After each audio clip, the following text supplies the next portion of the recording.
여러분들이 왜 내면 아이 골치 아파요? 여러분들이 내면 아이 완벽하게 치유하면 하늘에서 100억이 떨어진다고 생각해보세요. 그러면 골치 아파할까? 그때부터 내면 아이를 떠받들기 시작할 겁니다. 이 아이가 내 운명을 바꿔줄 거야. 이 아이가 날 부자로 만들어주고, 이 아이가 치유가 되면 모든 사람들이 날 사랑하게 될 거야. 만약 이런다고 치면 여러분들은 내면 아이 그렇게 홀대하지 않을 겁니다. 근데 여러분들 지금 홀대하는 이유는 내 삶을 살아가는데 보탬이 전혀 안 되기 때문이라고 착각을 하고 있어요. 굉장히 큰 보탬이 됩니다. 여러분들이 좋아하는 걸 찾아야지 성공한다는 것 정도는 저한테 많이 배워서 알고 있죠?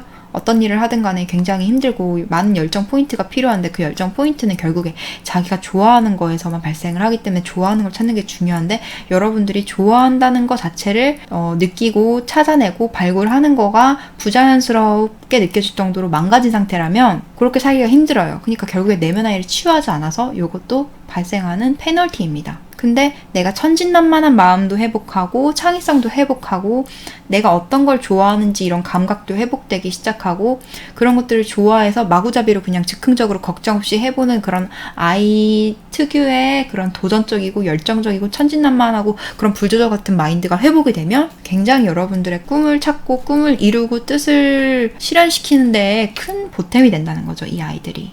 제가 왜 항상 여러분들 도우는 일인데도 그냥 생각만 했을 때는 누군가를 돕는다, 아픈 사람들을 돕고 고슴도친 사람들을 이렇게 보듬고 그 사람들이 더 나은 삶을 살 수 있게 교육을 한다, 이러면은 그냥 이 직업만 봤을 때는 멋지고 이러고 대단한 걸 떠나서 고리타분하고 지루하고 굉장히 책임감만 느껴질 것 같고 할 일이 많을 것 같고 그렇지 않습니까? 꼭 보육원 원장님 같잖아. 애들 100명 수백 명을 혼자 키우는 보육원 원장님 같잖아요. 근데 저는 이 일이 재밌거든요. 왜 재밌냐면 어떤 일을 할 때 있어서 항상 내가 호기심을 느끼고 즐거움을 느낄 수 있는 포인트를 찾아서 자꾸 그렇게 날 자극시키거든. 이 일을 지루하게 내가 해야만 하는 일이라고 생각하지 않거든요. 어떻게 그럴 수 있을까? 내 내면 아이들을 치유했기 때문에, 그 내면 아이들이 건강하게 활동을 하고 있기 때문에, 그 아이들이 좋아하는 것들을 미끼로 상황을 만들면 그 아이들이 날뛰면서, 그리고 그 아이들과 하나가 된 내가 날뛰면서 난 열심히 노는데 남들이 보기엔 내가 열심히 일하고 있어. 그렇게 되는 겁니다. 그러면 다른 사람들은 하나의 일을 하기 위해서 100만큼의 노력을 어거지로 해야 되는데 나는 100개의 일을 하기 위해서 1만큼의 노력만 해도 내가 힘든지도 모르고 즐기면서 대단한 걸 하고 있어. 근데 그냥 어떤 일을 어거지로 하는 거랑 좋아서 미치고 날뛰어서 재밌어 죽겠어서 하는 거랑 좋아서 하는 거랑 재밌어서 하는 건 또 달라요. 좋아서 하는 것보다 재밌어서 하는 게 훨씬 더 많은 컨텐츠를, 많은 양질의 컨텐츠를 많이 쉽게 내보낼 수 있습니다. 고지점을 찾는 게 여러분들한테 지금 꿈과 한상 같죠? 왜 그러겠어요? 내면 아이가 지금 제대로 발동이 안 되는 상태거든. 그러니까 여러분들이 이런 선입견이 있고 이런 내면 아이에 대한 알미 잘 없기 때문에 이 아이들이 손은 많이 가는데 나한테 득될 건 없는 골칫덩어리가 애물단지가 돼버리는 거예요. 하지만 내 삶에서 굉장히 이 아이들이 큰 도움이 된다는 거, 그냥 내 삶을 즐겁게도 만들어주지만 나한테 굉장히 크게 물질적으로 많은 혜택을, 많은 이득을 누릴 수도 있게 하고, 내가 열심히 일을 하고 활동을 하는데 전혀 일하는 느낌이 들지 않게 굉장히 도전적이고 열정적인 사람이 될 수 있게도 만들어줄 수 있고, 그리고 또 그렇게 자유분방하고 자기다운 모습이 또 드러나면 사람이 자기답게 사는 거에 대해서 딱히 고민하지 않아도 돼. 자연스럽게 그렇게 하고 있으니까. 그리고 또 그런 모습을 가지고 있으면 사람들한테 보기에 굉장히 매력적으로 다가와져. 여러분들은 성숙한 부분도 있고 이 내면 아이의 천진난만하고 자기의 개성이 그대로 살아있는 모습도 있기 때문에 사람들이 봤을 때는 굉장히 매력적인 사람이에요. 원석 그대로인데 그렇다고 너무 투박하거나 너무 모나지도 않은 사람인 거야. 자기의 골성 그대로 있으면서 다른 사람도 배려하는 그런 사람인 거야. 너무너무 매력적이지. 인과관계도 웬만하면 잘 풀리고 자기가 대응 능력도 이제 많이 발달을 했고 사람들이 자기를 너무너무 좋아하니까 사람들이 맞춰줘 자기한테. 인간관계도 편해져요. 그리고 인간관계가 그냥 일이면 일, 사랑이면 사랑, 인간관계면 인간관계 이렇게 나눠지는 게 아니라 세상 모든 것들은요, 인간관계가 근본이에요. 다. 여러분들이 돈 버는 것도요, 나랑 가치 교환을 하는 사람들이 나를 어떻게 생각하고 어떻게 대하는지가 결국에는 그 직업이 어떻게 여러분들한테 성과를 갖다 주는지를 결정을 해요. 모든 것들은 인간관계예요. 모든 것들은 관계에서 시작이 돼요. 근데 그 관계에 서툴고 또는 그 관계에 능숙하고 심지어 사람들이 날 굉장히 환영하고 좋아하고 날 것 그대로의 그런 나다움을 유지하고 있으면서도 굉장히 타인하고 잘 어우러서 조화를 이룰 수 있는 성향을 가진 나를 반겨한다. 그러면 살아가는데 굉장히 많은 혜택을 받죠. 여러분들이 생각했던 것처럼 천성적으로 엄청난 재능을 가지고 있어서 그냥 툭딱툭딱 뭐 만들어내가지고 성공해버리고 돈 많이 버는 사람, 그리고 사람들이 뭐 너무너무 아름다운 외모를 가지고 있어서 사람들이 몸 안에도 친절하게 다 해주는 사람, 그런 것들을 후천적으로 만들어서 누릴 수 있다니까? 여러분들 인생이 편해진다니까요? 근데 가보지 않았기 때문에 그 일이 굉장히 골치스럽고 아무 도움이 안 되는 것 같고, 여러분들이 왜 내면 아이 골치 아파요? 여러분들이 내면 아이 완벽하게 치유하면 하늘에서 100억이 떨어진다고 생각해보세요. 그러면 골치 아파할까? 그때부터 내면 아이를 떠받들기 시작할 겁니다. 이 아이가 내 운명을 바꿔줄 거야. 이 아이가 날 부자로 만들어주고, 이 아이가 치유가 되면 모든 사람들이 날 사랑하게 될 거야. 만약 이런다고 치면 여러분들은 내면 아이 그렇게 홀대하지 않을 겁니다. 근데 여러분들 지금 홀대하는 이유는 내 삶을 살아가는데 보탬이 전혀 안 되기 때문이라고 착각을 하고 있어요. 굉장히 큰 보탬이 됩니다. 제가 여러분들을 너무너무 사랑해서 여러분들이 자기 자신의 가장 약하고 가장 어리숙하고 가장 상처받은 면인 여러분들의 내면 아이를 함부로 하는 거가 저는 화가 났어요. 너무너무 안타깝고 속상하고, 그래서 여러분들의 내면 아이를 학대하는 여러분들에게 굉장히 지금 순살이 될 수 있는 매서운 말을 하는 거예요. 당신의 아이를 그렇게 학대해서 당신에게 득볼 건 하나도 없으며, 당신이 그 아이를 귀찮고 번거로워하는 것 자체가 자기 자신한테 정말 몹쓸 짓이고 자기의 인생을 더 나은 방향으로 이끌고 갈 수 있는 기회를 던져버리는 겁니다 라고 지금 설득을 하고 있는 거예요. 여러분들이 여러분들 내면 아이를 어떻게 대할지는 여러분들 마음이에요. 제가 어떻게 강요할 수는 없겠죠. 하지만 안타깝다는 거지. 그 아이들이 어떤 걸 품고 있는지 모르니까. 제가 지금까지 이런 말을 안 했던 이유는 여러분들이 내면 아이 쬐끔 치유해주고 이 아이가 천재로 드러내기를 기대를 하고, 또 안 그러면 실망하고, 그래 이까지 내면 아이 치유하는 거 내 삶을 바꿔주지 않네 라고 말을 할까봐 선입견을 가지고 기대를 하고 또 다른 방식으로 내면 아이를 학대하고 강요하는 게 될까봐 제가 말을 안 한 건데요. 내면 아이를 치유하고 자기 자신을 치유하면 자기의 삶이 굉장히 편안하고 즐겁게, 그리고 제가 에너지적으로 말했잖아요. 이 심장을 비우면 내 삶이, 이 심장에 누적되어 있는 저진동 에너지를 비우면 내 삶이 굉장히 잘 흘러간다고. 제가 속세적인 얘기하는 거 정말 싫어하는데 속세적인 얘기 좀 해볼까요? 그러면 내 삶이 행복하면은 된 거지, 뭐 누구 타인한테 자랑할 필요가 있네 이래가지고 저는 별로 티를 안 내거든요. 여러분들이 보시거나 뭐 절 모르는 사람들이 보기에는 재수없거나 주인공병, 공주병, 왕자병 말기 환자로 보일 수도 있어요. 근데 여기 사실이니까 재수 없더라도 이해해주세요. 재수 없으면 어쩔 수 없지. 내가 잘난 탓이지 뭐. 일단은 여러분들도 아시겠지만 제가 저의 내면 아이를 치유했기 때문에 이 내면 아이가 저의 어떤 행동이나 어떤 도전에 있어서 걸림돌이 되거나 저주를 하거나 제가 멘탈이 나가는 데에 영향을 끼치지 않습니다. 그래서 제가 어떤 걸 해야겠다라고 마음을 먹으면 거기에 있어서 방해하는 그런 장애물이 없어요. 내 자신이 나를 보호하고 나를 지키고 나를 행복하게 하는데 이게 도움이 될까 안 될까를 고민해보는 건 있지. 근데 밑도 끝도 없이 날 부정하고 나를 욕하고 날 비난하고 이런 패턴 때문에 나 자신을 좀먹는 시간도 없고요. 그래서 딜레이 되는 시간도 없고요. 제 시간을 굉장히 효율적으로 쓰고 있고요.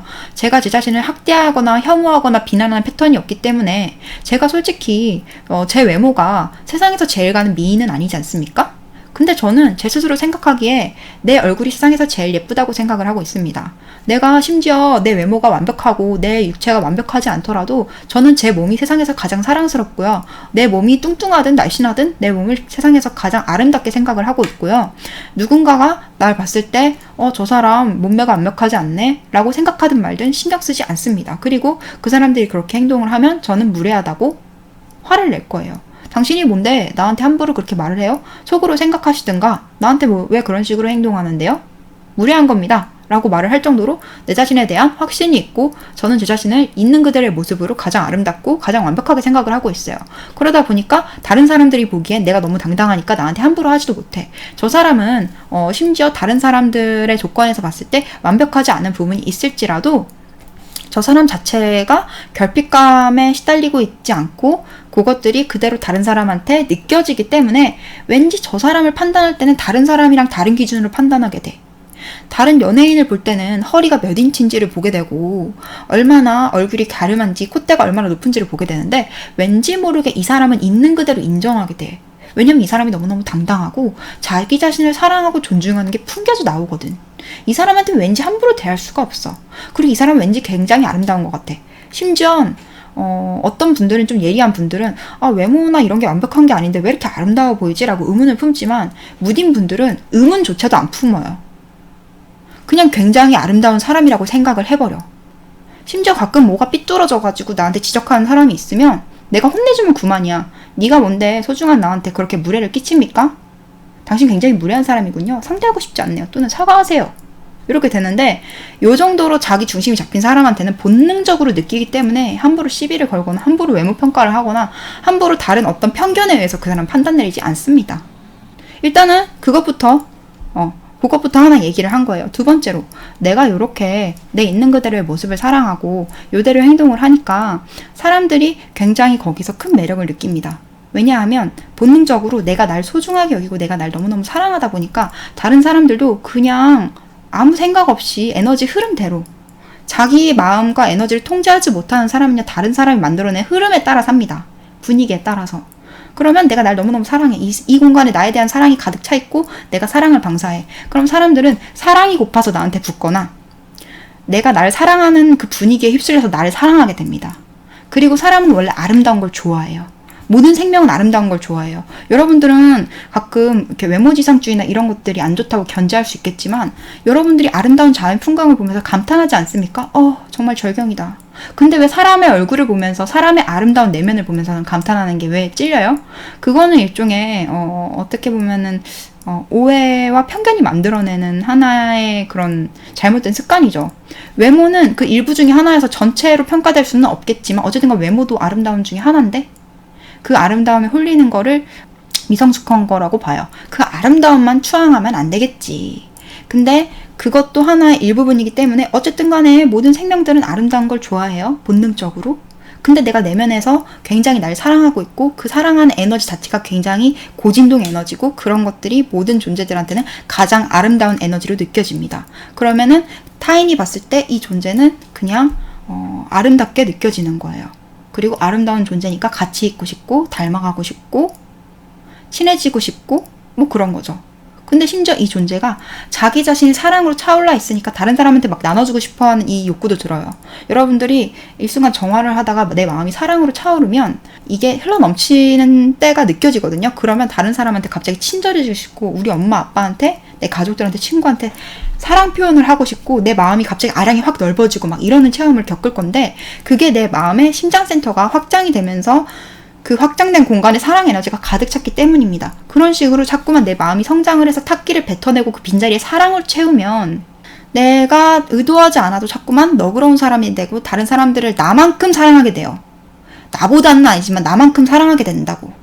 그러면 이렇게 사랑이 고픈 병든 사람들은 이렇게 아름답고 이렇게 고귀한 사람이 나한테 이렇게 진심을 다해서 사랑을 해주는데 좋아하지 않을 수 있을까? 한 번도 이런 배려라는 개념을 인지한 적도 없는데 저 사람은 내가 밖에서 어떤 취급을 받고 내가 내 스스로 얼마나 하찮게 여기든지 상관없이 자기가 고귀한 자기 자신을 사랑하듯이 날 사랑해주고 날 배려해주네? 얼마나 감동이고 얼마나 사랑에 빠지겠어요. 그런 사람한테. 그게 그 존재가 이 심장이 더 많이 활성화가 되고 사랑이 더 많이 클수록 그리고 이 존재가 머금고 있는 그 에너지가 더 고진동일수록 사람들은 그렇게 매료가 됩니다. 그리고 못 모르는 사람이 봐도 그냥 본능적으로 뭔가 느낌이 와요. 그냥 이렇게 말하겠지. 인상이 좋네요. 분위기가 좋네요. 그렇게 느끼는 거예요. 이제 그렇게 하다 보니까 이 두 가지만 갖춰져도 인생이 순탄하게 풀립니다.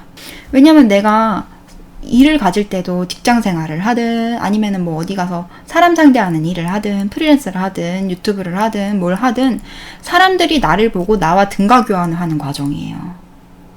자꾸 사람들하고 얽힌다고. 나 혼자서만으로는 뭔가를 내가 어디 저 무인도에 가서 혼자 자급자족하지 않는 이상은 수익을 발생시키는 과정에서 자꾸 사람들하고 마주하고 부딪히고 관계를 맺을 수밖에 없는데 그때마다 모든 사람들이 또는 대부분의 사람들이 나한테 호의적이다. 호의적이지 않은 사람 조차도 내가 지혜롭게 현명하게 풀어낼 수 있는 방법이 있다.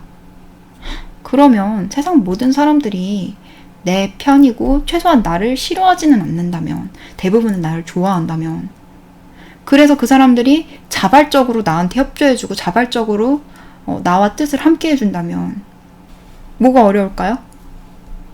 뭐가 어려울 수 있을까요? 물론 이 과정이 그렇게 말처럼 이렇게 축축축축 쉽지는 않겠죠. 많은 교정이 있어야겠죠. 왜냐면 사람들은 미숙하고 사람들은 상처 입었기 때문에 누군간 질투할 수도 있고 누군간 언짢게 할 수도 있는데 그때마다 이런 부분은 이렇게 대응을 하면 내가 부드럽게 잘 이끌고 나갈 수 있겠구나라는 게 계속 내공이 쌓여가겠지. 그러면서 더 많은 사람들과 더 현명하게 더 즐겁게 소통할 수 있는 법을 익히겠죠. 이거를 억지로 인간관계 스킬처럼 노력하는 게 아니라 자연스럽게. 왜? 내가 너무너무 사랑이 차올랐으니까 내가 나를 존중하고 사랑하는 만큼 다른 사람도 존중하고 사랑하고 싶거든. 그런 원동력이 생겨서 그렇게 행동하다 보면 결국에는 직업이라는 게 내가 가진 가치를 다른 사람한테 제공해 주는 거야. 근데 내가 다른 사람을 사랑하게 됐어.